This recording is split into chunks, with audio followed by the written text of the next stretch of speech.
তোমাদেরকে আমার অবস্থাটা দেখাচ্ছি। আমি তো সারাদিন আয়নায় মুখ দেখি না, মাথায়ও চিরুনি করি না, পাগলির মতো আছি। ঠিক আছে, এনাকে দেখেন, কোল থেকে নেমে যাচ্ছে।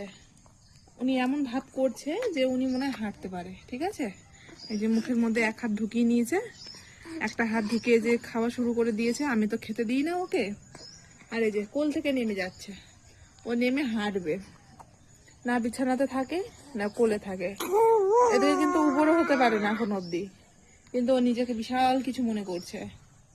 ও হাঁটার জন্য ছটপট করছে। ও নামবে, কোল থেকে নেমে যাচ্ছে। ওর এত মানে কি বলবো, আমি আর পারছি না ওকে নিয়ে। এই যে নামবে, নামতে হবে না বাবা, পড়ে যাবা। নামার জন্য কান্না করছে। এই দেখো মস্তান, এই যে এরকম সারাদিন আমাদের মা মেয়ের যুদ্ধ চলে যে এরকম